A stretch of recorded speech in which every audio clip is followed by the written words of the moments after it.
Hello students, इस lecture में हम पार्टनरशिप और कंपनी में डिफरेंस पर चर्चा करेंगे। तो पार्टनरशिप और कंपनी में जो पहला डिफरेंस है वो ये है कि partnership is only collective name of partners. भागीदारी केवल भागीदारों का सामूहिक नाम है। Partnership does not have a legal entity, it is not a legal person. भागीदारी का कोई विधिक व्यक्तित्व नहीं होता, ये विधिक व्यक्ति नहीं है, ये केवल पार्टनर्स का कलेक्टिव नेम है।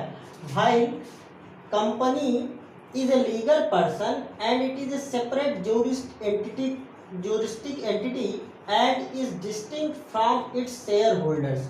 जबकि कंपनी एक लीगल पर्सन होती है और इसकी अपने शेयर होल्डर से अलग एक ज्यूरिस्टिक एंटिटी होती है, इसका अपने शेयर होल्डर से अलग एक पृथक विधिक व्यक्तित्व होता है।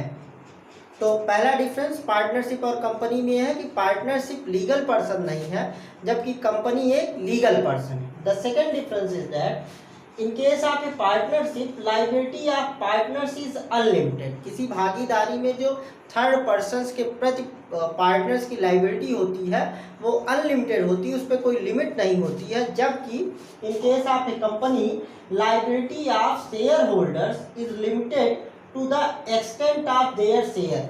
जबकि किसी कंपनी में जो शेयर होल्डर्स की लायबिलिटी होती है वो उनके शेयर की सीमा तक सीमित होती है। जितना परसेंट वो कंपनी में शेयर होल्ड करते हैं उतने ही परसेंट तक उनकी लायबिलिटी होती है, उससे ज़्यादा के लिए उनकी लायबिलिटी नहीं होती।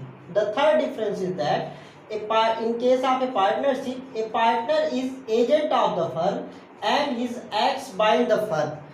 पार्टनरशिप में जो पार्टनर्स होते हैं उनमें म्यूचुअल एजेंसी रिलेशनशिप होता है। पार्टनर्स फर्म के एजेंट होते हैं और उनके एक्ट से फर्म बाउंड होती है।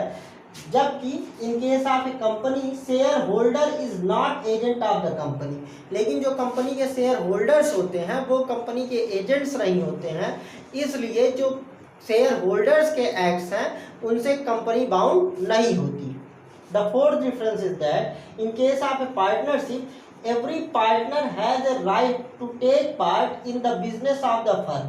किसी भागीदारी में सारे भागीदारों को फर्म के बिजनेस में भाग लेने का अधिकार होता है। But in case of a company every share holder does not have such A right. लेकिन जो कंपनी होती है उनमें जो शेयर होल्डर्स होते हैं सारे शेयर होल्डर्स को कंपनी के बिजनेस में पार्टिसिपेट करने का राइट नहीं होता है। सारे पार्टनर्स कंपनी के बिजनेस में पार्टिसिपेट नहीं करते हैं। The last difference is that in case of a partnership interest can't be transferred to third persons without the consent of other partners. किसी भागीदारी में जो पार्टनर्स होते हैं, जो भागीदार होते हैं, उनको अपना अगर हित किसी ऐसे व्यक्ति को ट्रांसफ़र करना है जो कि फर्म में पार्टनर नहीं है तो उसके लिए अदर पार्टनर्स की कंसेंट आवश्यक होती है।